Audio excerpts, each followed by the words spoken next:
Hello everyone, welcome back to my channel. চলে আসলাম তোমাদের কাছে দুর্দান্ত একটি ভয়ঙ্কর ঘটনা নিয়ে। তোমাদের গত রাতে আমি কমিউনিটি পোস্ট দিয়েছিলাম, জাস্ট সাথে সাথে একটা ঘটনা আমাকে শেয়ার করে। ওই সময় আমাকে বোন, ওর নাম হচ্ছে পর্ণা, বোন বলে দিদিভাই আমার নাম পর্ণা রয়, আমার বাড়ি হচ্ছে বনহুগলি। আমি এমন একটা জিনিস আজকে এই মুহূর্তে দেখলাম, যেটা কোনো মানুষের ক্ষেত্রে অসম্ভব ব্যাপার, কোনো মানুষ হতেই পারে না। এবার আমি পণ্যার কথা মতো তোমাদের ঘটনাটা শেয়ার করব। কালকে মধ্যরাতেই আমি তোমাদেরকে কমিউনিটি পোস্ট দিই।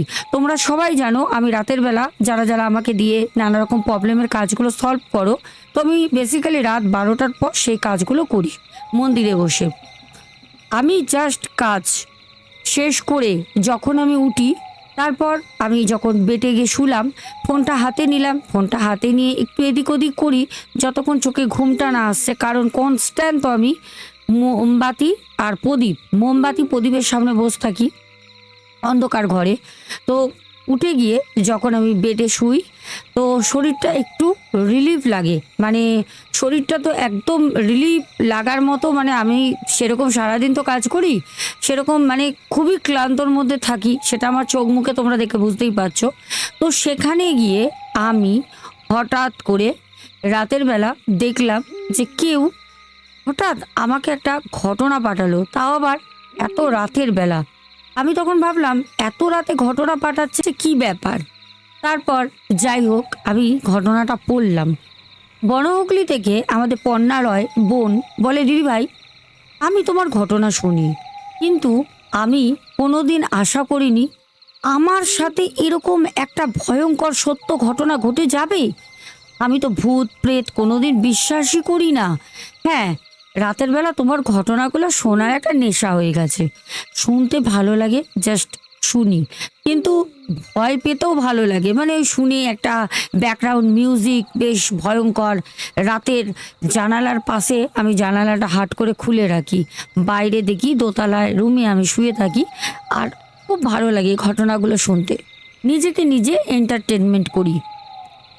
কিন্তু দিদিভাই তুমি বিলিভ করতে পারবে না, আমার সাথে এরকম ঘটনা হবে আমি সত্যি কথা বলতে ইম্পসিবল, আমি কোনোভাবে ধারণা করতে পারি না যে আমার সাথে এরকম কিছু হতে পারে।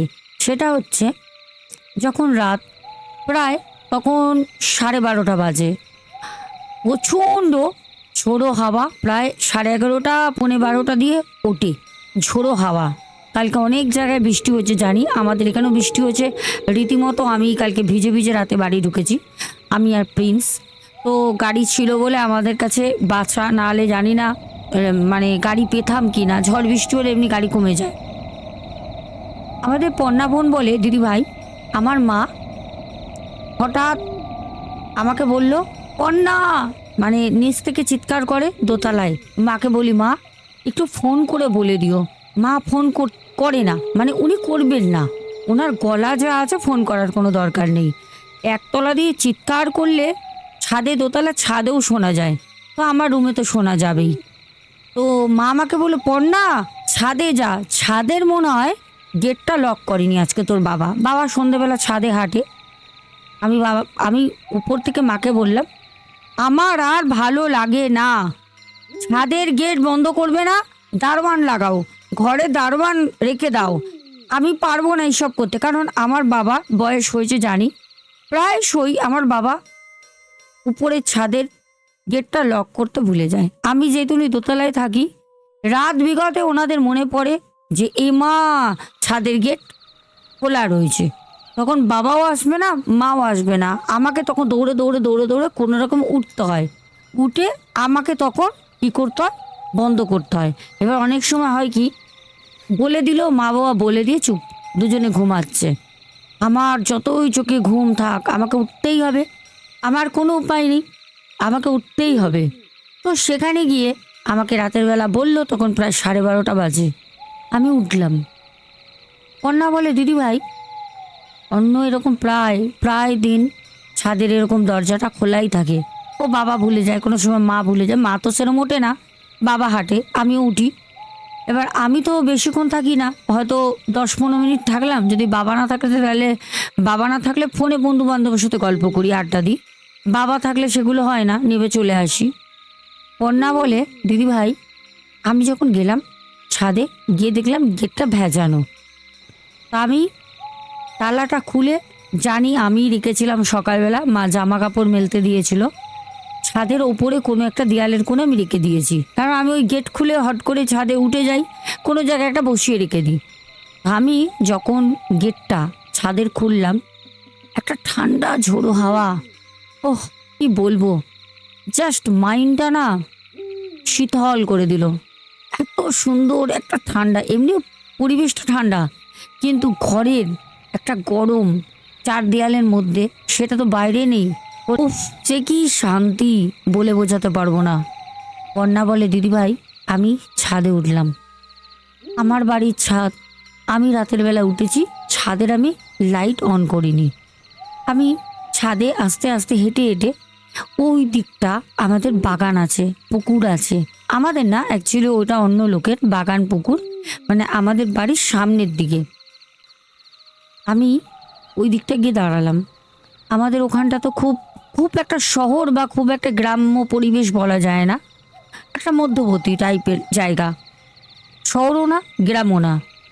আমি ওখানে গিয়ে যখন দেখছি, তখন আমি লক্ষ্য করলাম ওখানে না আমাদের বাড়ির একদম সামনের দিকটায় কলা বাগান গাছ আছে, অন্য লোকের, মানে কলা বাগান বলতে বেশি বড়ও না, 1 কাঠা জমির উপর কলা গাছ আছে, তাও 50, 60, 70টা তো হবেই। কলা গাছের ওখানটা খুব গাছগুলো নড়ছে আর হাওয়া দিচ্ছে, এটা স্বাভাবিক, নড়বেই, ডালপাতা নড়বেই, হাওয়া দিচ্ছে। তো এরকম হাওয়া চলছে, গাছ দুলছে, আমার খুব ভালো লাগছে দেখতে, খুব ভালো লাগছে। আর সব থেকে বড় কথা, যেহেতু পূর্ণিমা, ওই কারণে কালকে কিন্তু বেশ আলো ছিল, আজকে তো আরো বেশি জ্যোৎস্নার আলো ফুটবে। তো সেখানে বোন বলছে, দিদিভাই আমি অনেকক্ষণ ধরে না দেখছি কলা বাগানের, আমি অন্য অন্য দিকেও তাকাচ্ছি, কলা বাগানের দিকেও তাকাচ্ছি, যখন অন্য দিকে তাকিয়ে যখন কলা বাগানের দিকে তাকাচ্ছি, তখন না মনে হচ্ছে কলা বাগানের মধ্যে কেউ একটা সাদা রঙের শাড়ি বা ধুতি টাইপের কিছু পরে কেউ আছে। আমার গা কাটা দিচ্ছে, বিশ্বাস করো, মানে কেউ একজন আছে। কন্যা বলছে, দিদিভাই আমি আবার অন্যদিকে তাকাচ্ছি, আবার তাকাচ্ছি, মানে আমি এরকম তাকিয়ে যখন দেখছি তখনই আমি দেখতে পাচ্ছি। এমনিতে কিন্তু আমি একভাবে তাকিয়ে রয়েছি যখন দেখতে পাচ্ছি না। কন্যা জানাই, দিদিভাই তুমি বিশ্বাস করবে না, আমি দেখলাম একজন ধুতি পরা, আর যেরকমভাবে চাদর নেয় না, শাল টাল জড়ায়, ওরকম গরমের মধ্যে ওই শাল মতো জড়ানো, আর ওরকম ধুতি পরা। কিন্তু ধুতি তো পরে ব্যাটা ছেলেরা, পুরুষ মানুষরা, কিন্তু কিন্তু বিশ্বাস করবে না, আমি যখন ওইদিকে তাকাই না, তখন আমি দেখছি কলা বাগানের ভিতর কেউ না দৌড়াচ্ছে, মানে ওই 1 কাঠা জায়গা পুরো বাউন্ডারি করা, পাঁচিল দিয়ে উঁচু করে পাঁচিল তোলা, ওর ভিতরে এই কলা বাগানের ভিতরে কেউ না দৌড়াচ্ছে। আর দৌড়াচ্ছে, আমি জানি না ওটা পুরুষ কি মহিলা, কিন্তু পায়ের নুপুরের একটা ছম ছম ছম ছম ছম ছম করে রীতিমতো শব্দ পাচ্ছি, আর হাওয়া দিচ্ছে শোঁ শোঁ করে। আমি না খুব ভয় পাই। আমি এমনিতে খুব ডানপিটে, আসলে বোনের পরিচয়টা দেয়, ও কাউকে ভয় পায় না। ওই যে প্রথমেই বললাম, ও ভূতের গল্প শুধু এন্টারটেনমেন্ট পারপাস কিন্তু শোনে, একটা ব্যাকগ্রাউন্ড মিউজিক চলবে, জানালা খোলা, বাইরের একটা অন্ধকার দৃশ্য দেখবে, গাছের পাতা দুলছে, সামনে একটা মানে হরার এরকম রিয়েল স্টোরি, মানে একটা ফিল করা নিজেকে একটা ভয়ের। ও ভয় পায় না। সেখানে দাঁড়িয়ে বোন বলছে, দিদি ভাই আমি হঠাৎ করে বললাম, কে ওখানে, কে? আমি এরকম করে জোরে চিৎকার করি, যদি আমার গলা বসে আছে চিৎকার করতে পারছি না। বোন বলছে, যখন আমি চিৎকার করলাম, বিশ্বাস করবে না, যখন সে মুভমেন্ট করলো আমার বাড়ির ছাদের দিকে এরকম করে, চোখগুলো না কি বলবো, এরকম বড় বড় চোখগুলো, এরকম বড় বড় দুটো গর্ত, যার মানে চোখ দিয়ে লাল কোঠরের মতো হয়ে রয়েছে, লাল আলো মানে বেরোচ্ছে না, জাস্ট করে না রিফ্লেকশন, ঠিক ওরকম করছে। আমি দেখা মাত্রই ঘুরে কোনো রকমে গেটটাকে চিকল দিয়ে ভিতর দিয়ে লকও করিনি। তালা তো আমি কোথায় দেখিইনি, আমি তো ছাদে ঘুরছিলাম। তালা কোথায় আমি দেখিইনি। যদি তালা চাবি হাতে থাকতো একটা হতো। আমি কোনো রকমে গেটটা বন্ধ করে নিচে চলে আসি। এসে আমার রুম, সিঁড়ি দিয়ে নেবেই আমার রুম। আমি আমার রুমে গিয়ে লক করে দিয়ে আমি খুব হাঁপাচ্ছি, প্রচণ্ড হাঁপাচ্ছি। মানে ভয় পাই না ভাই, কোনো ভয় পাই না, কিন্তু আমি ভয় পেয়েছি। আমার রীতিমতো হাত পা শরীর থরথর থরথর করে কাঁপছে। আমি এতটা ভয় পেয়েছি, আমি বলে বোঝাতে পারবো না। একটা সময় আমি যখন রিল্যাক্স হলাম, আমি ওয়াশরুমে গিয়ে হাতে মুখে জল দিলাম। গরমও লাগছে, দৌড়ে এসেছি, ভয় ঘাম বেরোচ্ছে। আমি যখন বেডে শুয়ে রয়েছি, জানলা কিন্তু আমার খোলাই আছে, আমি বেডে শুয়ে রয়েছি। আমাদের বোন বলে, দিদিভাই তুমি বিশ্বাস করবে না, আমি তোমারই রিয়েল হরর স্টোরি ফোনে চালু করেই চলে যাই, তখনও তোমার ঘটনা চলছে। তুমি তখন কমেন্টের নাম বলছো। হঠাৎ করে জানলাটা, কি বলবো, জানলাটা কাঠের জানলা, দুপাল্লার জানলাটা দাম করে কে যেন ধাক্কা মারলো দোতলায়। কে মারবে? আমি বললাম ঝড় উঠলো, খুব বুকের ভিতর ভয় করছে, বুঝতে পারছি না। আবার ভাবলাম ঝড় উঠলো, উঠে বসে জানলা দিয়ে যখন বাইরে দেখছি, হাওয়া তো চলছে, কিন্তু ঝড় উঠলে তো দমকা হাওয়া। আমার তো নেট লাগানো নেই, আমার তো জানলাটা ওপেন, গ্রিল দেওয়া, গ্রিলের বাইরে দুপাল্লার কাঠের দরজা করা পাল্লা, হাওয়াটাও তো ঢুকবে, তাই না? যখন পাল্লাটা ধাক্কা গেল, তাহলে পাল্লার সাথে হাওয়াটাও ঢুকবে, এটা স্বাভাবিক কমন সেন্স। কোথায় হাওয়া? হাওয়া তো লাগলো না, কিন্তু জানলাটা তো দমকা হাওয়ার মতো খুব জোরে বন্ধ হলো। ভয় লাগলো, খুব ভয়, খুব ভয়, ভয় লাগতে শুরু করলো। আমি মাকে ফোন করলাম, তখন প্রায় রাত 2:30। কোথায় আমার মা? সব ঘুমাচ্ছে। কারোর কিছু হলেও আমার মা বাবা রাতের বেলা ফোন তোলে না, কোনো ফোন তোলার কোনো রকম কিছু নেই। সমানে কল করছি, সমানে কল করছি, সমানে কল করছি, কেউ ফোন তোলে না, কেউ না। লাস্টে খুব রাগ হলো, খুব রাগ হলো। আমি জানলাটা বন্ধ করলাম, করে শুলাম। কখন যে ঘুমিয়ে পড়েছি দিদি ভাই, আমি জানি না কখন ঘুমিয়ে পড়েছি। কারণ বোন কালকে আমাকে যে চোখ দেখেছে, সেই পর্যন্ত ঘটনাটা আমাকে জানায় যে দিদিভাই আমার সাথে এই মুহূর্তে এটা হলো। তারপর নেক্সট স্টোরিটা, সকালবেলা বোন আমাকে বলে, দিদিভাই রাতে আমি ঘুমাতে পারিনি, আমার সাথে এত কিছু হয়েছে। আমি বললাম সে কি? সকালবেলা বাবাকে মাকে যখন জানায়, বাবা মা তখন বলল যে সবসময় তুই ভূতের গল্প শুনিস, হরর মুভি দেখিস, তার ফল, আর কিছু না। আমরা এত বছর ধরে রয়েছি, আশেপাশে আরো বাড়িঘর রয়েছে, কি থাকবে ওদের পাশের যে কলা বাগান, ওখানে কি থাকবে? আর একটা জিনিস আমি বলে রাখি, হয়তো অনেকেই জানো না, কলা বাগানে কিন্তু আত্মার বাস থাকে। কলা বাগানে কিন্তু জিনের বাস থাকে, প্রেতাত্মা, জিন উভয় কিন্তু কলা বাগানে বাস করে। হ্যাঁ, এবার সব থেকে বড় কথা হলো এইটাই যে কালকে হচ্ছে পূর্ণিমা, আগামীকাল পূর্ণিমা, হনুমান জয়ন্তী, আর সাথে আছে হচ্ছে কালকে সূর্যগ্রহণ, শনিবার। কালকে অনেকেই আমাকে তোমরা কাজ করতে দিয়েছো, আমি কালকে কাজ করব, সোমবারে শিপিং করে দেবো। আর আমাদের বোন, সেও আমাকে একটি কাজ দিয়েছে। কারণ বোন বলেছে, দিদি ভাই আমি ভয় পেতাম না, আমি সত্যি কথা বলতে ভয় পেতাম না, কিন্তু তোমার ঘটনা আমি শুনি, আর আমি তোমার কাছ থেকে একটি মায়ের আশীর্বাদ ধারণ করতে চাই। তো কালকে বোনের কাজটাও আমি করে দেবো, তোমাদের আমি এখানেই জানিয়ে দিলাম। আর একটা কথা আমি তোমাদের বলবো, তোমরা কালকে তোমাদের জন্য একটা ছোট্ট করে টিপস আমি দিয়ে যাচ্ছি। আগামীকাল তোমরা সবাই বাজরংবলীর মন্দিরে যাবে, যারা পারবে, যারা বাড়িতে থাকবে, কারণ কালকে এমনি স্যাটারডে ছুটি আছে। কালকে 108 বার রাম রাম রাম রাম রাম, 108 বার রাম নাম লিখে সেটাকে লিখবে কি দিয়ে? সাদা কাগজের মধ্যে লাল কালির কিন্তু পেন হতে হবে, কালিটা যেন লাল রেড কালারের হয়। সাদা একটা পেপারের মধ্যে 108 বার রাম নাম লিখে সেটা ছোট্ট করে ভাঁজ করে মুড়িয়ে নিয়ে অবশ্যই বাজরংবলীর মন্দিরে গিয়ে বাজরংবলীর মন্দিরের ভিতরে বাজরংবলীকে অর্পণ করে আসবে, তাকে দিয়ে আসবে রাম নাম লেখাটা দিয়ে আসবে। আর অবশ্যই সব থেকে ভালো সুফল হবে, সুফল পাবে, সেটা হচ্ছে হনুমান চাল্লিশা। যদি বাজরংবলীর মন্দিরে তো কালকে ঠাঁই পাওয়া মুশকিল, প্রচণ্ড ভিড় হবে। আর আমি আমাদের ব্যারাকপুর 1 নম্বরে কালকে বাজরংবলীর মন্দিরে অনেকটা সময় থাকবো। কালকে আমি প্রত্যেক বছরই কিছু না কিছু বিতরণ করি, কালকেও করব, হয়তো অনেকের সাথে কালকে দেখা হয়েও যেতে পারে। ব্যারাকপুর 1 নম্বর বাজরংবলীর মন্দিরে, যেটা আমাদের ব্যারাকপুরে আছে। আর সব থেকে বড় কথা হচ্ছে হনুমান চাল্লিশা যদি মন্দিরের ভিতরে ঠাঁই পাওয়া যাবে না, বাজরংবলীর মন্দিরের আশেপাশে যেখানে হোক সমান সমান, বাবার সমান সমান দূরে হলেও দাঁড়িয়ে হনুমান চাল্লিশা পাঠ করবে, ঠিক আছে?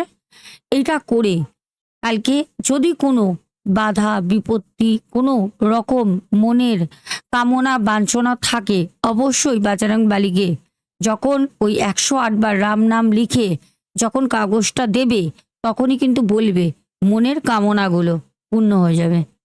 আজকে কিন্তু ঘটনাটা খুব ছোট্ট, আর ঘটনা আছে আজকে আমি অনেকটা রাতে ঘটনা তোমাদের সাথে যেহেতু শেয়ার করছি। দেখে নাও এখন টাইমটা, দেখতে পাচ্ছ এখনই, আজকেই পাবে ঘটনা। এখন হচ্ছে 9টা 45। কখন আমি এডিটিং করব, কখন আমি আপলোড করব, কখন আমি থাম্বনেল করব, বুঝতেই পারছো একটু রাত হবে, তোমাদের জানিয়ে দিলাম। কমেন্টে শুধু তোমাদের আমি নামগুলো বলে দিই, চলো। তোমাদেরকে গতকাল একসঙ্গে 2 থেকে 3টে ভয়ঙ্কর ভয়ঙ্কর ঘটনা দেব। আর যত সম্ভব রাতের বেলা, পূর্ণিমার রাতে আমি চেষ্টা করব আমাদের এই ভিতরটা আরও একবার পরিদর্শন করানো তোমাদের সাথে। সবাই থেকো সাথে, চলো। প্রথম হচ্ছে পাপ্পু দে, অনুপম বিশ্বাস ভাই, তারপরে আমাদের ভাস্কর অধিকারী ভাই, রূপা দে, টিনা পরামানিক, তারপরে পাপ্পু দে, অভিরূপ সর্দার, পাপ্পু দে, অভিরূপ সর্দার বলেছে ইউ লুকিং ভেরি গুড। আচ্ছা, তারপরে পিন্টু ঘোষ, তারপরে কমেন্ট করেছে শুভঙ্কর ঘোড়ই, সেওসি, সৌমিক সরকার, নৌওয়ান ভাই, পরপর 2টো কমেন্ট করেছো।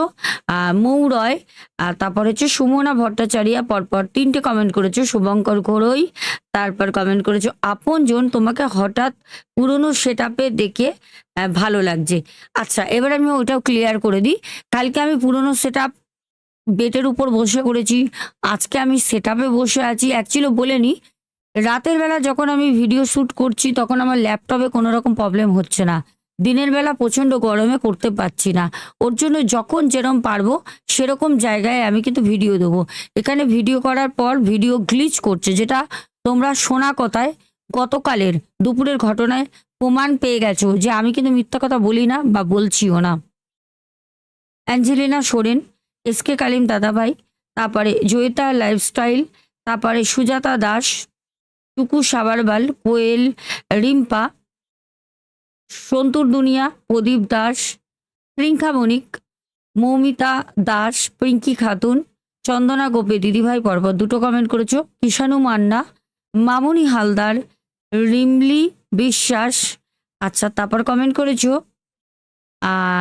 মামুনি হালদার, সুপর্ণা, সন্তুর দুনিয়া, নেহা মাইতি, শিল্পী দি, মনে হয় কেউ কিছু করেছিল, আমারও তাই মনে হয়, নাহলে পরে এমনি এমনি কালকে দাদা ভাই ওরকমভাবে শ্মশানে পড়ে থাকা, এগুলো কিন্তু অ্যাকচুয়ালিও যারা সাধু সন্ত হয় যারা, তারাই কিন্তু সব পরিবারের মায়া ত্যাগ করে পড়ে থাকে, কিন্তু ওরম কোনো ব্যাপার ছিল না।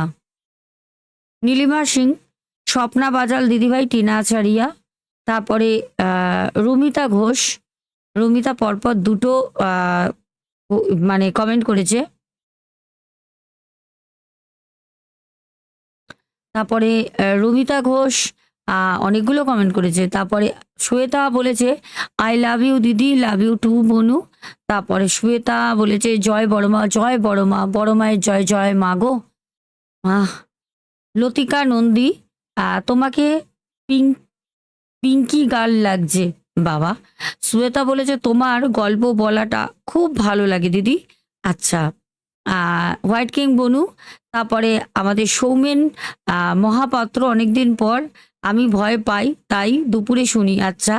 গীতা দাস, হোয়াইট কিং বনু, সন্ধ্যা মণ্ডল পরপর দুটো কমেন্ট করেছো। সোমা দাস তারপরে কমেন্ট করেছো। পদ্মা বসাক, পদ্মা বলেছো আপনি বললেন দিদি রাতের ঘুম উড়ে যাবে, কিন্তু দিদি আপনি যতই ভয় ভয় গল্প বলেন না কেন আমার কোনো ভয় লাগে না। অ্যাকচুয়ালি অনেকে আছে বুঝেছো, ভয় পায় না। এই যে আজকেরই ঘটনাটা এক্সাম্পল একদম সামনে, কোনো ভয় পেত না, এমন একটা জিনিস ঘটে গেছে, ভয় পেতে আজকে বাধ্য। আজকে মায়ের আশীর্বাদ ধারণ করবে, কারণ যাতে বলেছি এমন কিছু করে দাও ভূত প্রেত ভয় এইসব থেকে যেন আমি বাঁচি। আবার গায়ে আছড়ও পড়েছে, পায়ে আর পেটে আছড়ও দিয়ে দিয়েছে, বুঝতে পারছো? যাই হোক। ও হ্যাঁ, তোমরা অনেকেই হয়তো একটা জিনিস মনে মনে ভাবছো, এত সুন্দর আমাকে দেখতে পাচ্ছ একটা পেন্টিং করা। এই পেন্টিংটা শুধু একটা না, আমার ঘরে আরো পেন্টিং আছে। আমার এক খুব কাছের, খুব প্রিয় এক পাকলি বোন আমার জন্য ও নিজে হাতে রাতের পর রাত জেগে টানা 10 দিন 15 দিন ধরে এক একটা পেন্টিং, আমার আইডিয়া নেই কতটা হার্ড ওয়ার্কিং করতে হয় তোমরা জানো, তৈরি করেছে। একটা না, একটা দুটো তিনটে চারটে পাঁচটা ছটা, ছটা অলরেডি আমার কাছে আছে, আর ওর কাছে আরো আছে। ঘরে আমি ভাবছি একটা রুম, আমি বলছি যে আমি মানে একটা ভাড়া রেন্টে ঘর খুঁজছি, নিলে একটা রুমে আমি শুধু এই পিকচারগুলো রাখবো। আমার খুব পছন্দের, মানে আমি তোমাদের বলে জাস্ট বোঝাতে পারবো না, আমার খুব পছন্দের। চলো এখনের মতো tata, good night, love you all. সবাইকে বললাম খুব খুব ভালো থেকো। কালকে হনুমান জয়ন্তী, আর কালকে ব্যারাকপুর যাচ্ছি। দেখা হলে অবশ্যই, যদি কেউ ব্যারাকপুর থেকে রিলেট করো, সামনে আসবে, কথা বলবে, খুব ভালো লাগবে। আর ড্রয়িংটা কেমন অবশ্যই কমেন্টে জানিও। কালকে আসছি 2টো থেকে 3টে ভয়ঙ্কর ঘটনা নিয়ে। আজকে অনেকটা দেরি হয়ে গেল, চলো টাটা, গুড নাইট।